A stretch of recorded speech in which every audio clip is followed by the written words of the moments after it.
Good day mga ka-Wonderix! Welcome to my second day of my vlog! Guys, nakalimutan ko mag-video simula umaga. Kasi ewan ko, di ko alam, nakalimutan ko talaga mag-video. Pero may ginagawa naman ako nun. Sabi ko nga sa isip ko, dapat binidyoan ko. Nakalimutan ko talaga. Tapos ayan, lumabas na lang ako. Kami ng kaibigan ko bumili ng pagkain. Kasi binidyohan ko na lang. Buti tama naisip ko pa ngayong araw. Mag-vlog. Olay. Ayan yung makabili sa amin yan, be. Nagtatrabaho yung kuya ko.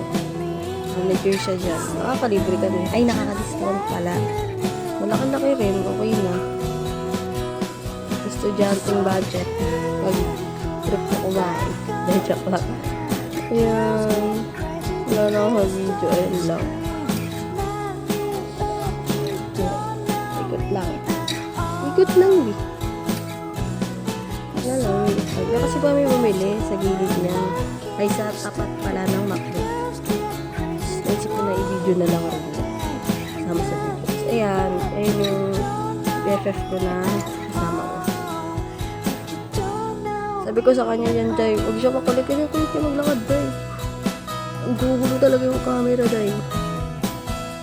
So, ayan. Sige. Nakuhaan ako yung sarili ko kahit alam ko hindi kaya. Kahit alam ko yung magulo. So, yung BFF ko dilaw. Alam mo kamukha si Marian Rivera sa camera eh. Ayan, pinatry ko pa rin guys kung makita ko sa camera kahit sobrang dilim, be. Sorry be, hindi kasi naka-iPhone, Android pa lang. Ayan guys, laro. Pinay ko videoan yung moon. Kasi ang ganda. Hi, Day! Naalala ko Android pala yung camera ko. Yun na, siya na lang binidyoan ko. Kaibigan ko.